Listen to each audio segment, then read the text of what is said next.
Hi, everyone. This is Edie Summers, and thank you so much for being here. You might be finding this on YouTube or maybe one of my other channels. I just wanted to talk today a little bit about peace and finding peace of mind, finding clarity and hope, and all that good stuff. I know that we're all kind of facing unprecedented times, or at least it feels like that. And I just wanted to address what might help you have a sense of more peace and hope and creating that mental health and clarity, internal sense of well-being and even external well-being. Sometimes I have found when there's a lot of what feels like chaos in the world, or bad energy, or events that we can't control. In the past, I have found that really overwhelming.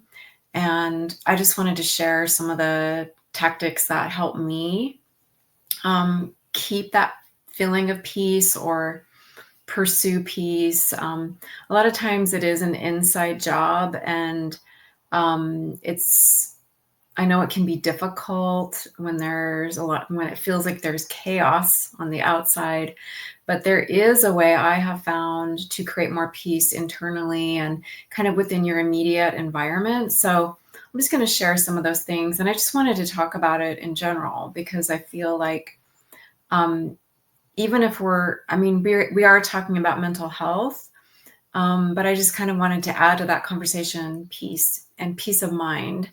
And something I've noticed I do a lot of reading and research on well-being and like what helps well-being, what helps create well-being, what contributes to well-being. And one of the concepts that I've seen that's tied to mental health is having this sense of clarity, like clarity of mind and even peace of mind. And anything you can do to kind of calm your nervous system down is going to help your mental health and also that sense of peace, not only in your mind, but in your physical body. Our nervous systems are one of the first systems to develop in our body. And so they're deeply tied to everything else. And did you know this too? I used to study counseling. I was in grad school for a couple of years, and I studied counseling, so mental health for several years. And I even used a lot of the research that I studied, and I put it into my book, The Memory of Health, which you can see here on the screen. So my book talks about, it really specializes in chronic fatigue, but chronic fatigue, people can have that for many reasons, including depression. So I did run across research in depression, and in this conversation that we're having now, depression is now looked at as kind of a whole body condition, and excess stress and severe stress can contribute to it. And certain ways to start kind of addressing depression can be tied to kind of addressing the body on a whole body level. And that's true for a lot of different conditions that we might experience, whether it's chronic fatigue or anxiety or depression. Anything that we can do where we're kind of, think of your body as a web, like a web of well-being, and you can kind of affect that web on any part of your body, including your spirit and your heart.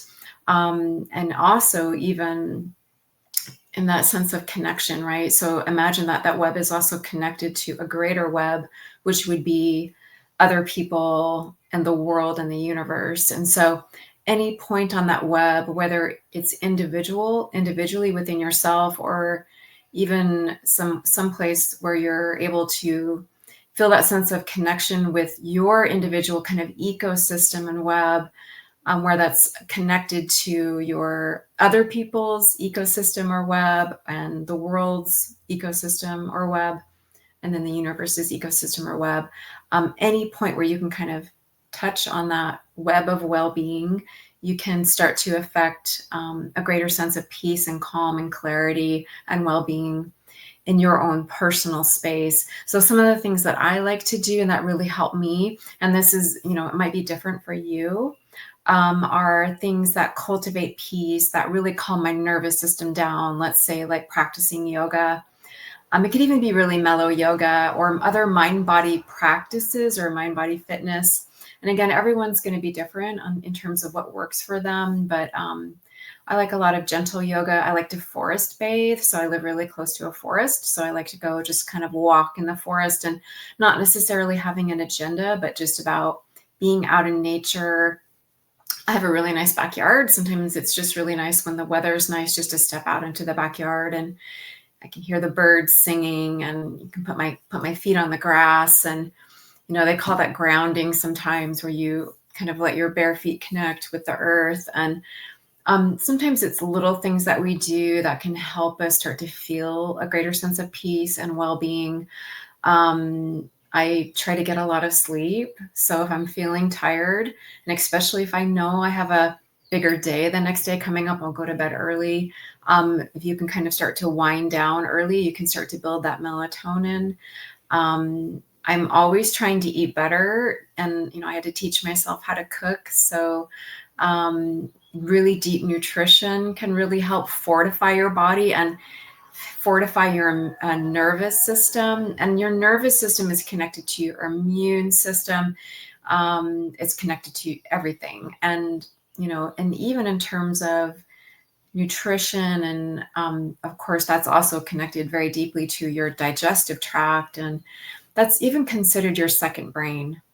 And so, if maybe you've noticed this, like if you eat certain types of foods, you might feel a more sense of peace or clarity in your way of thinking or seeing the world. I definitely noticed that when I started getting more into natural foods. I started feeling like this greater sense of well-being that I really hadn't felt before. So my background is I got into the natural foods industry really out of necessity and curiosity after I developed health issues in my early 20s.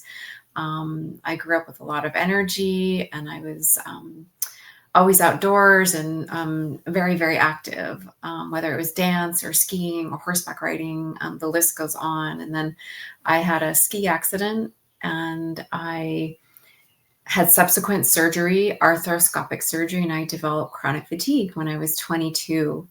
That was a long time ago. I am now 55. But ever since then, my body has a new normal, and one of the ways I had a new normal right away after I developed chronic fatigue, but then I started learning about what supports well-being, what supports energy, and I talk about this in great deal in my book, The Memory of Health. My book is really big, and it goes into a lot of detail about different topics related to what might improve your energy, but also your holistic well-being, including peace, including mental health, including peace of mind, and what's going to support your nervous system. And and even in the process of learning about well-being, by getting into the natural foods industry, and it's a really long story why I got into it, but I was looking for more answers because I started getting help and answers from that industry. I went to see a naturopath, and again, it's a very long story, and I go into it in great detail in my book. But I developed a new normal in the sense that when I started to even feel better, I never really went back to where I was before. It was different.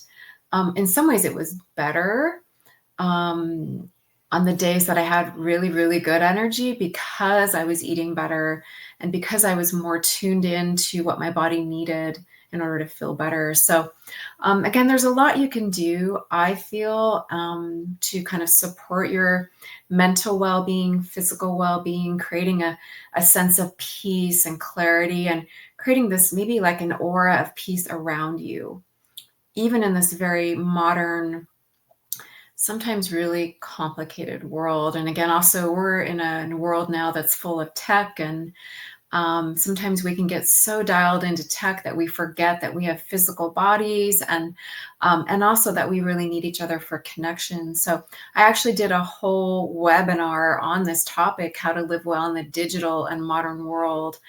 And I might share that here as well on YouTube, maybe on some other sites too. It's pretty long. It's like an hour long.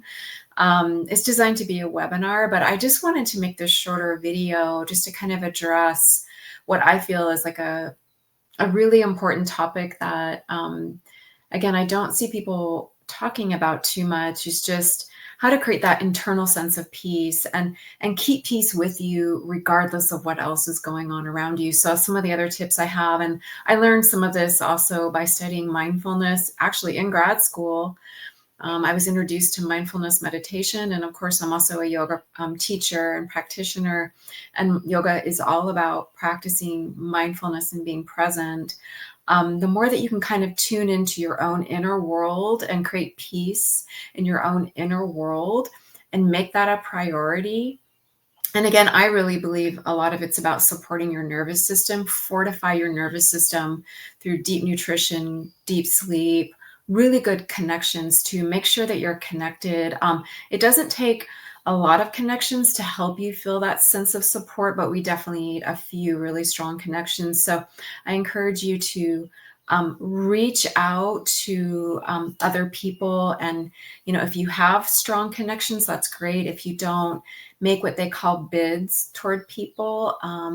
It is possible to develop those deep connections that are going to help support you and give you a more of a sense of well-being, more of a sense of peace, because you know that you're connected.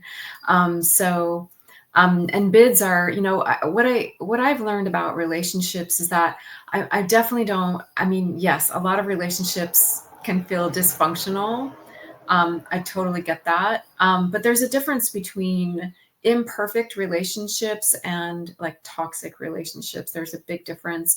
No relationship is going to be perfect. And I'm talking about, it could be romantic or platonic, could be friends or family or colleagues, online and offline.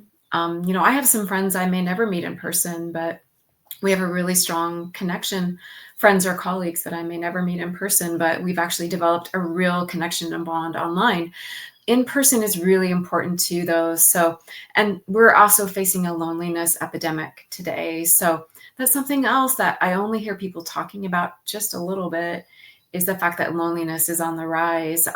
So many things are on the rise these days: burnout, chronic fatigue, loneliness, kind of that sense of disconnection, and of course, mental health is super, super important. There are a lot of reasons why people talk about mental health. Some are very, very serious reasons, but that's why it's so much in the public eye. It's because of the more very serious reasons that people have started making it a priority to talk about it. There's bullying, suicide, for instance. So it's really, really important to talk about it. But again, there's so much that you can do to create a real sense of peace around you and in your own little ecosystem, both internally and externally. And a lot of it has to do also with kind of training your mind to focus on hope and focus on what's going right, focus on what's positive in your life. Gratitude can really help. And again, there's so much more I could talk about, and maybe I will share that webinar too. It's kind of long, but that would be kind of a counterpoint or an addition to this shorter video. But I just wanted to address some of these topics because I think they're really important. And my wish and hope for you is that you feel a greater sense of peace. Whatever you're drawn to that gives you that sense of peace, move toward it and expand it in your world, whether it's meditation, yoga, walking in nature, taking care of yourself, practicing self-care, whatever it is for you, maybe being more creative, maybe having more offline time. So both and downtime, right? So let's get off of our tech more. Our brains weren't designed to have constant notifications. I actually talk about this in my webinar, that overstressed is the new normal, and it's not normal. we're not meant to be constantly stimulated by notifications or the bad news that's going on in the world. And there is a lot of good news too. It's not necessarily focused on as much, um, but there is a lot of good news out there too. But my hope for you is that you can start to find practices, self-care practices for you, motivational reminders, inspirational reminders, daily practices of well-being, finding more connection with yourself and others and the greater universe. Whenever we can have an experience of awe, so that could be connecting to nature, and even, I like to look up at the night sky and also look at pictures of, let's say, the galaxies, right, and the cosmos. And they just came out actually with some incredible new pictures of the universe. And I mean, the universe is pretty astounding. Anytime that you can connect with a sense of awe, that can help you connect not only to peace, I believe, and greater mental health and clarity and a sense of well-being, but it also reminds you of possibility, right? And kind of shifting more to a sense of hope, positivity, and possibility about what can go right in your world. And then everything that you can control. There's so many things in this world that we can't control. And if we focus on those, that can create a sense of anxiety. And that can really mess with our peace of mind and mental health and clarity and well-being. So focus on what you can control. This is deeply tied to hope. And it also, it is related to thinking more positively and focusing on what you're grateful for, and then kind of training your mind to cultivate this more peaceful state and coming back to that as your default state. So that is my wish for you. And feel free to reach out if you want to have any more like conversations about it in terms of coaching, or reaching out in terms of I'm hopefully coming out with an app soon, or I'm going to put all of my content and coaching all together. That's my hope. And of course, I do have a lot of videos here on YouTube and on a lot of the other social media channels. I love to create wellness content. So my goal is to help you improve your well-being, energy, peace of mind, and what's possible for you. So thanks so much for listening, and I hope you have a really great rest of your day. Bye-bye.